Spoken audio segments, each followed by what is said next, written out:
सीताराम। जय श्री कृष्ण। रामायण बालकांड भाग 11वां। यदि कोई मनुष्य कष्ट उठाकर वहां तक पहुंच भी जाए तो वहां जाते ही उसे नींद रूपी जूड़ी आ जाती है। अर्थात सत्संग पर पहुंचना बड़ा कठिन है, श्रद्धा चाहिए और भगवद प्रेम, प्रभु की करुणा, प्रभु की दया ही तो हमें पहुंचाती है। और अगर कोई कष्ट उठाकर पहुंचे भी तो जाते ही उसे नींद रूपी जूड़ी आ जाती है। ज्यों कर कष्ट जाए पुन कोई, जाते हैं नींद जुड़ाई हुई। हृदय में मूर्खता रूपी बड़ा कड़ा झाड़ा लगने लगता है, जिसे वहां जाकर भी वह अभागा स्नान नहीं कर पाता। उससे उस सरोवर में स्नान और उसका जलपान तो किया नहीं जाता। वह अभिमान सहित लौट आता है। फिर यदि कोई उससे वहां का हाल पूछने लगता है तो वह अपने अभाग्य की बात न कहकर सरोवर की निंदा करके उसे समझाता है। ये सारे विघ्न उसको नहीं व्यापते, बाधा नहीं देते। जिसे श्री रामचंद्र जी सुंदर कृपा की दृष्टि से देखते हैं, वही आदर में भरकर इस सरोवर में स्नान करता है और महान भयानक तीनों तापों से, कौन से? आध्यात्मिक, अधिदैविक और अधिभौतिक, इन तीनों तापों से नहीं जलता। जिसके मन में श्री रामचंद्र जी के चरणों में सुंदर प्रेम है, वे सरोवर को कभी नहीं छोड़ते। हे भाई, जो इस सरोवर में स्नान करना चाहे वह मन लगाकर सत्संग करे।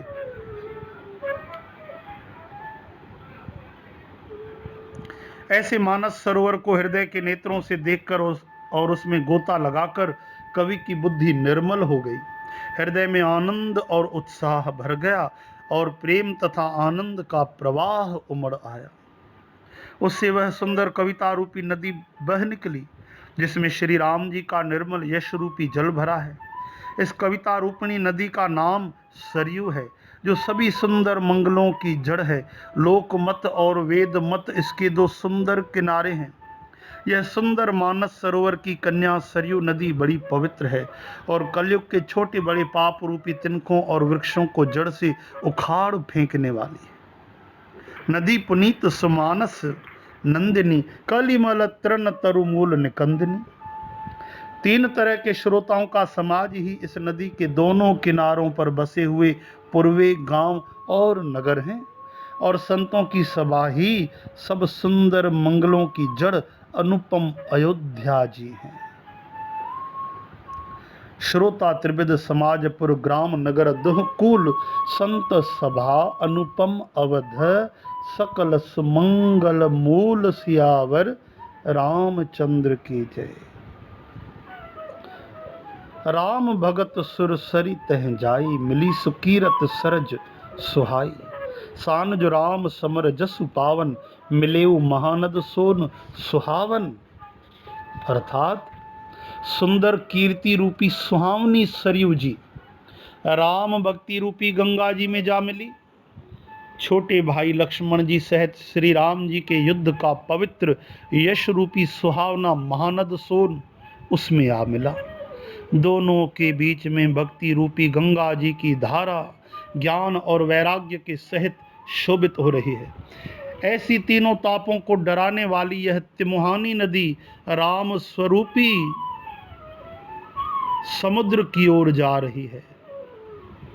इस कीर्ति रूपी सरयू का मूल मानस श्री रामचरित है और यह राम भक्ति रूपी गंगा जी में मिली, इसलिए यह सुनने वाले सज्जनों के मन को पवित्र कर देगी। इसके बीच बीच में जो भिन्न भिन्न तरह की विचित्र कथाएं हैं, वे ही मानो नदी के किनारे के आसपास के वन और बाग हैं।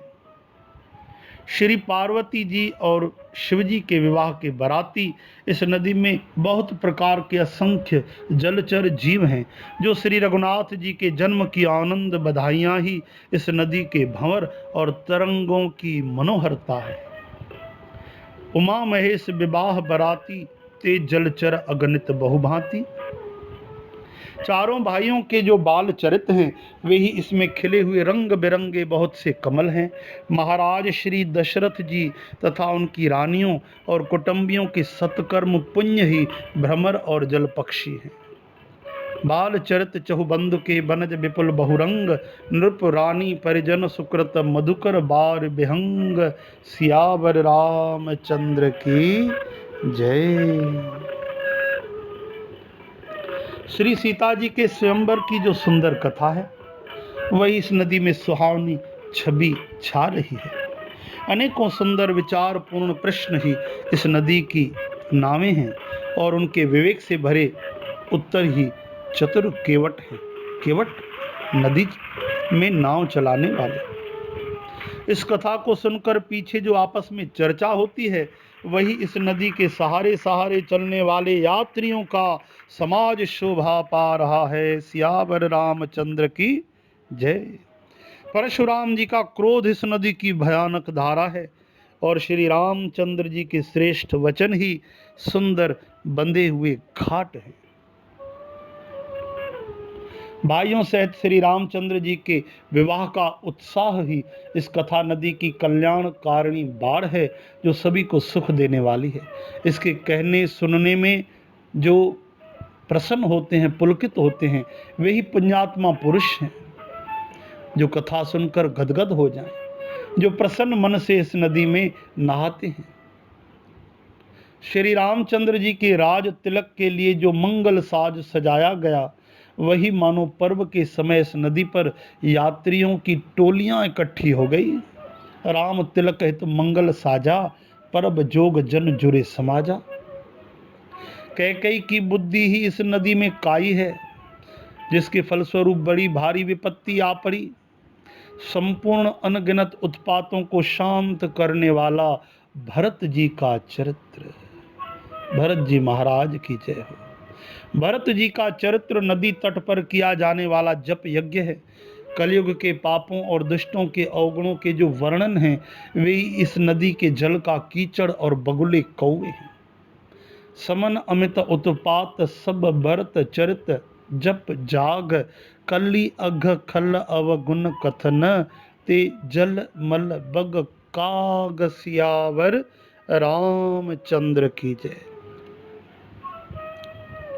यह कीर्ति रूपिणी नदी छहों ऋतुओं में सुंदर है। सभी समय यह परम सुहावनी और अति पवित्र है।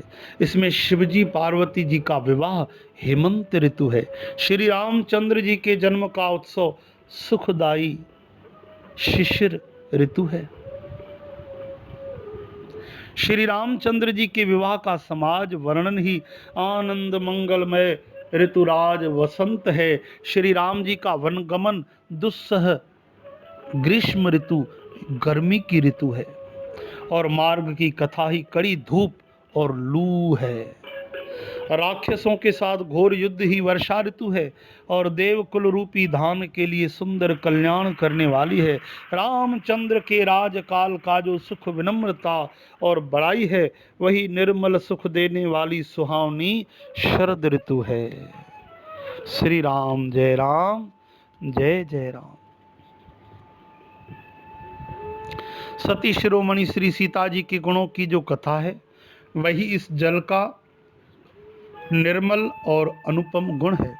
श्री भरत जी का स्वभाव इस नदी की सुंदर शीतलता है जो सदा एक सी रहती है और जिसका वर्णन नहीं किया जा सकता।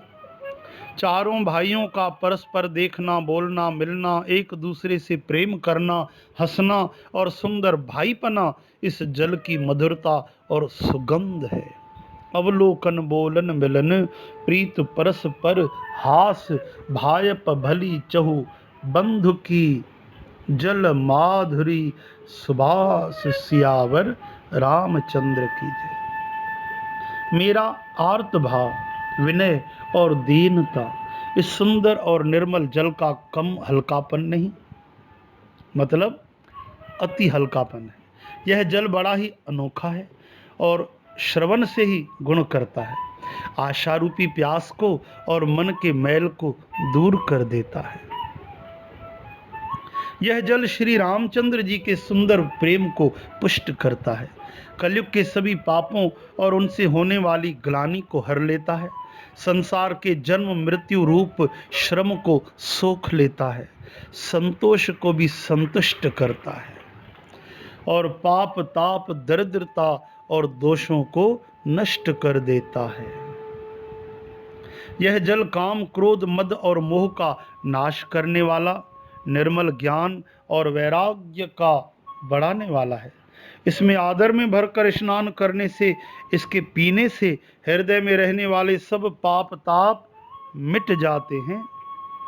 सादर मज्जन पान किए ते मिटे पाप परिताप ही ते।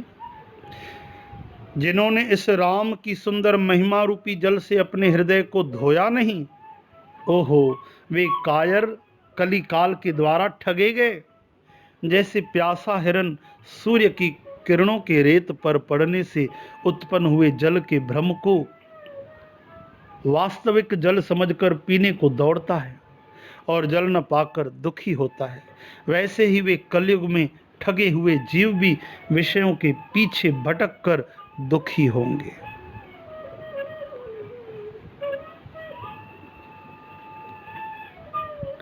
श्री कृष्ण गोविंद हरे मुरारे, हे नाथ नारायण वासुदेव। और श्री भवानी शंकर को स्मरण करके कवि तुलसीदास सुंदर कथा कहता है।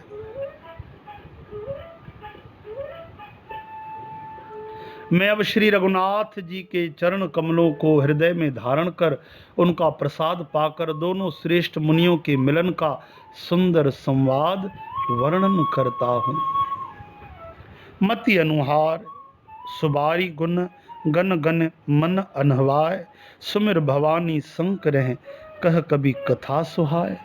अब रघुपति पद पंकरुह हिय धरि पाई प्रसाद, कहो जुगल मुनि बर्य कर मिलन सुभग संवाद। सियावर रामचंद्र की जय, उमापति महादेव की जय, पवन सुत हनुमान की जय, बोलो भाई सर्व संतन की जय, श्री राधावर कृष्ण चंद्र की जय।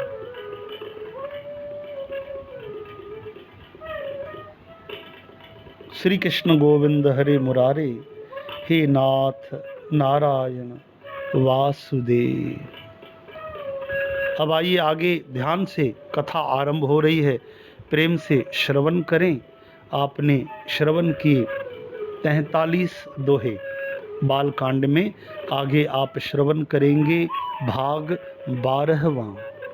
जय सिया राम, जय सिया राम।